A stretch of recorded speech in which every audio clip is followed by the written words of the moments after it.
Hello, Vancouver. Hello, young urban professionals in real estate. Today is April 5th, 2020. Chris and I are recording this on the weekend. My name is Matt Nugent. I'm with McDonald Commercial.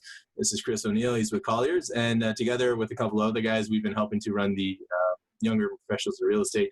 And in the coming weeks, given the fact that we can't actually get together, we're going to try to do what we can to find a way to keep everybody connected socially with the industry and with the people that we all care and miss and have been such a big part of our lives.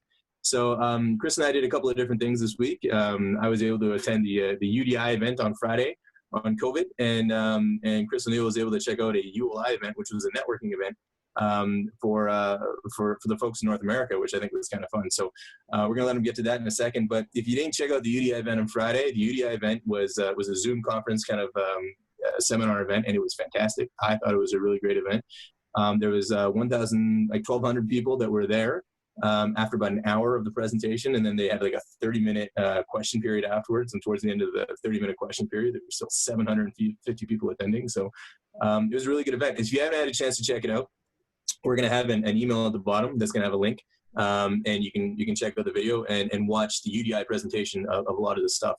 And Chris is going to talk about it as well. But the thing that I enjoyed the most about it was Brendan Pioveson from Ferris talked about a lot of the government programs that are available and how they can help out so many different people in different ways. You should definitely check that out. They talked about the 75% income subsidy for small businesses, which I think is going to be fantastic. So anyways, I leave it at that. Chris O'Neill is going to chat a little bit now about his experience at ULI. It sounds like it was a good event, Chris.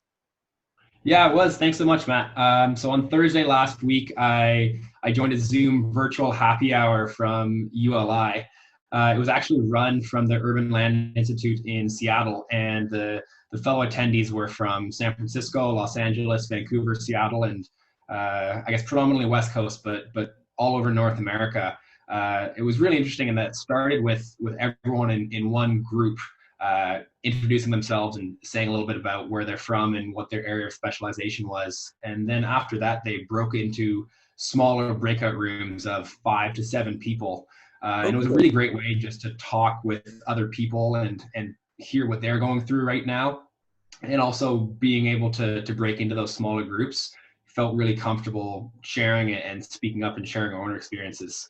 The leaders were sending question and conversation prompts like, what's your favorite COVID meme so far? Or other areas of conversation like, how do you think the April 1st default rates will compare to the May 1st default rates.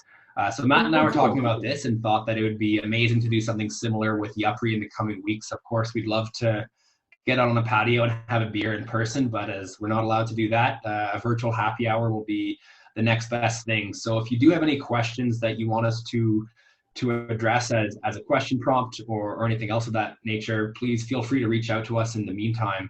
But looking forward to connecting with all of you in the coming weeks and seeing your faces and getting to hear a little bit more about what you're seeing in your own specific industry and what your thoughts are for the coming weeks and months.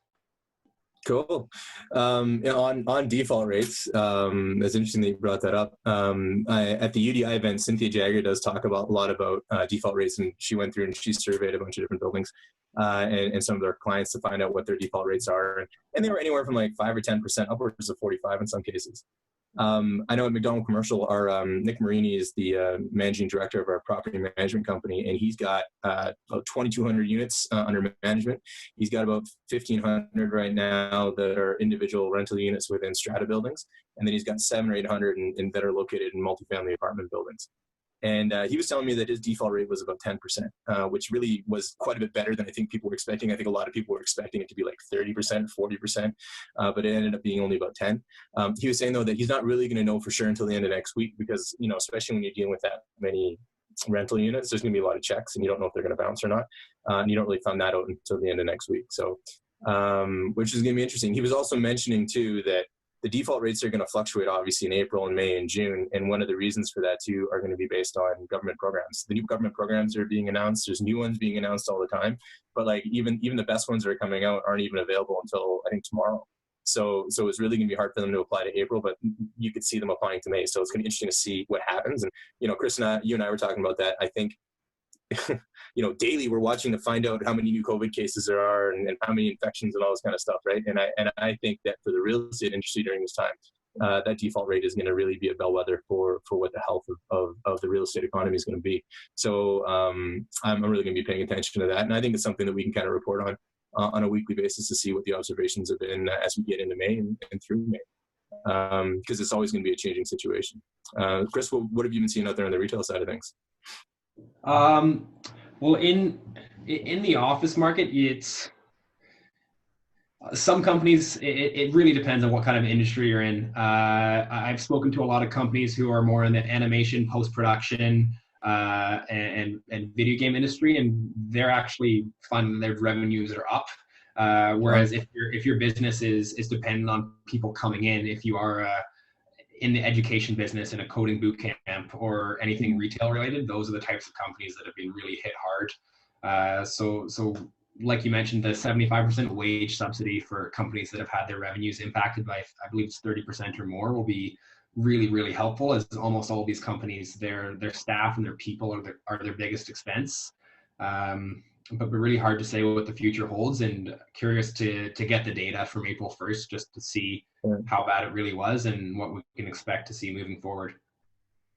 Yeah, for sure. Well, and that's, interesting you talk about like the coding and the education aspect of things, because I know, it's not even the same, but like my kids are in a music class and we go every week. And of course, there's no music class right now. You can't really hang out. And so what the teachers did is they offered an online program, and they're charging for the online program. And we're all gonna come in as part of Zoom to do a music class once a week. And it'll be interesting to see how it all turns out. But and I think a lot of people are signing up and registering to become a part of that program, just because we want to help that music program stay there. And so we're all trying to find ways to kind of work together to get things done. But everyone's responded with video types of conferencing and education really quickly as a result of this. And I think you're going to see a lot more of that going forward. And I think, the innovative businesses are going to need to do that if they're going to survive, right? So definitely in tough times, you'll see one or two companies in each industry just handle it better through better management and better preparation. And I think that there will be one or two companies in each sector which will pull ahead as being more successful. Well, there's an idea, right? We should keep an eye out for those. And if we find a couple companies that we think are managing these waters a little bit better, we should see if we can get to know them a little bit better. You and I independently and with everybody else here as a group too, would be kind of good. Sound good? Definitely. Can you still hear me? Cut out for a minute there, but maybe we can edit that out. Either way, thanks for your time, everyone. Yeah. And looking forward to seeing your faces in the coming weeks. We'll be sure to continue to send out a few emails to let you know the details. Sounds good. Thanks, Chris. Thanks, Matt. All right. We'll talk to you all soon. Take care, stay safe, and stay healthy. Bye.